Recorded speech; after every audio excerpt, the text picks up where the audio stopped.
Online classes में हिंदी साहित्य BA part द्वितीय में आज का विषय है राम भक्ति काव्य की प्रवृत्तियाँ।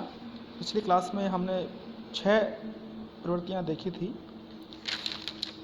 रामचरित प्रमुख विषय, सेवक सेवी भाव की भक्ति, स्वांत सुखाय रचना, समन्वय की भावना, शिवम की भावना, मर्यादा की प्रधानता। आज 7वीं विशेषता लेते हैं आदर्शवादिता। राम काव्य धारा में मर्यादावाद के साथ साथ जीवन के प्रत्येक क्षेत्र में आदर्शवादी सिद्धांतों का निरूपण किया गया है।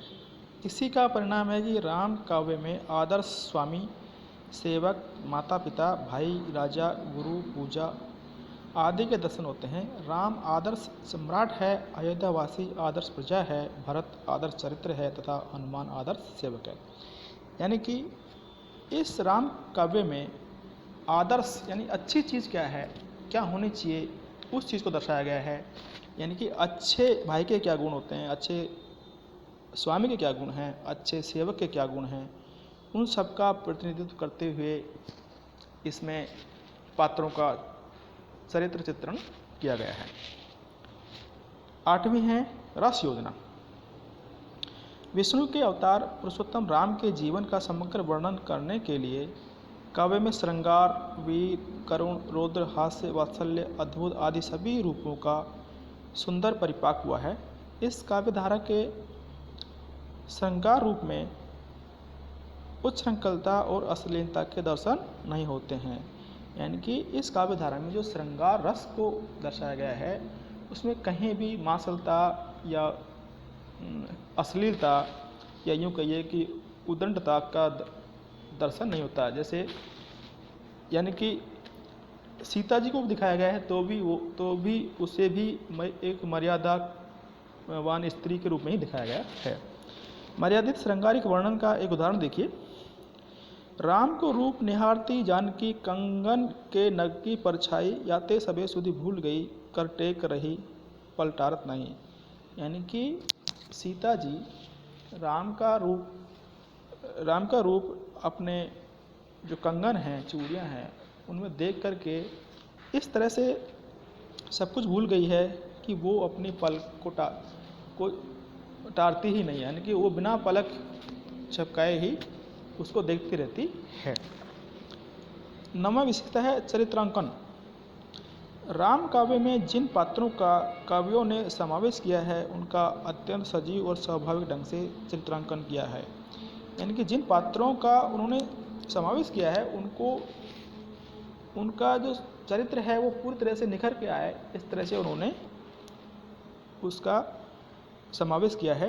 राम काव्य धारा के कवियों ने अपने काव्य में सद और असद दोनों प्रकार के पात्रों का प्रयोग किया। सद मानी अच्छे गुण वाले, असद मानी खराब गुण वाले।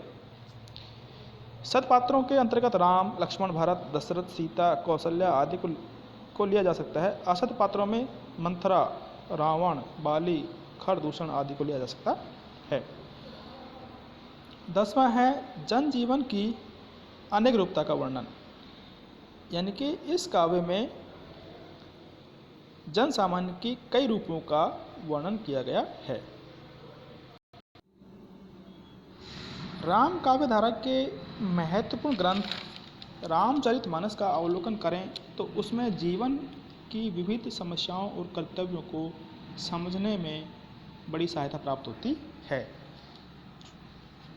यानी कि किस तरह से हमारे समाज में जो आज की समस्याएं हैं उनका निराकरण करने के लिए इस रामचरितमानस को काम में लिया जा सकता है। 11वीं विशेषता है अवतारवादी भावना। यानी कि राम काव्य में अवतारवाद को यानी कि अवतार को प्रमुखता दी गई है। अवतारवाद का मतलब है कि भाई जब इस सृष्टि में या पृथ्वी पर मतलब बुराइयां पैदा हुई है, उनको नष्ट करने के लिए भगवान ने कई अवतार लिए। उनमें राम कृष्ण हुआ, राम हुआ और प्रहलाद हुआ। तो ये सब भगवान के ही रूप माने जाते हैं। यानी कि भगवान ने ही अपने अवतार लिए हैं और इन्होंने बुराइयों का अंत किया है। राम काव्य धारा के कवियों ने अपने आराध्य रामचंद्र को सच्चिदानंद ब्रह्म माना है। उनका विश्वास है कि भगवान राम ने अधर्म का नाश करने के लिए तथा भक्तों पर कृपा करने के लिए ही नर रूप धारण किया है। यानी कि भगवान श्री राम ही ब्रह्म हैं। उन्होंने तो केवल जो पृथ्वी लोक पर जो अधर्म हो रहा है, जो पाप हो रहा है, उनको दूर करने के लिए तथा अपने भक्तों पर कृपा दिखाने के लिए ही मानव रूप धारण किया है। 12वां है दार्शनिकता। राम काव्य धारा के कवियों ने जीव, ब्रह्म, संसार आदि के विषय में अपने विचार प्रकट किए हैं।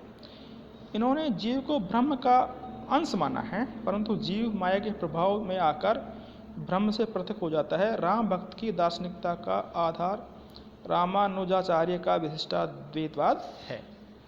यानी कि उन्होंने बताया कि जो जीव है वो ब्रह्म का ही अंश है। कहते हैं कि आत्मा सो परमात्मा, यानी कि हमारी जो आत्मा है वो परमात्मा का ही अंश है, लेकिन वो माया के जाल में पड़ करके उस परमात्मा से मिल नहीं पाती है। भक्ति के द्वारा उसी माया को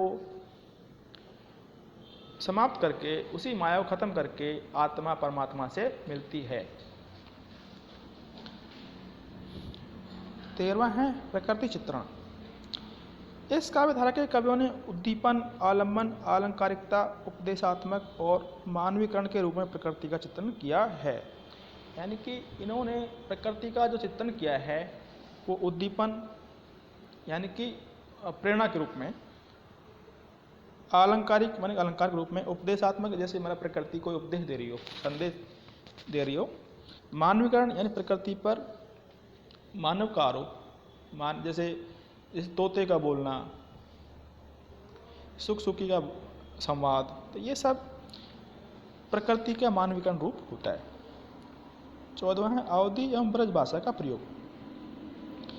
तुलसीदास ने अपने प्रसिद्ध ग्रंथ रामचरितमानस की रचना अवधी भाषा में की है। इसके अतिरिक्त उन्होंने विनय पत्रिका, कवितावली, गीतावली आदि की रचना के लिए ब्रज भाषा को अपनाया है। ये प्रश्न आता है कि भाई रामचरितमानस की रचना किस भाषा में की गई है, तो ये इसकी भाषा है अवधी। रामचरितमानस के अलावा इस जो तुलसीदास जी के महत्वपूर्ण ग्रंथ हैं वो है विनय पत्रिका, कवितावली, गीतावली, लेकिन इनकी जो भाषा है वो ब्रज भाषा है। यानी कि मुख्य रूप से राम भक्ति काव्य में अवधी और ब्रज भाषा का प्रयोग किया गया है। 15वां है विविध काव्य शैलियों का प्रयोग। राम काव्य में वीर गाथाओं की पद्धति, विद्यापति की गीत पद्धति और रीति पद्धति के दर्शन होते हैं। यानी कि इस काव्य में कई प्रकार की काव्य शैलियों का प्रयोग किया गया है।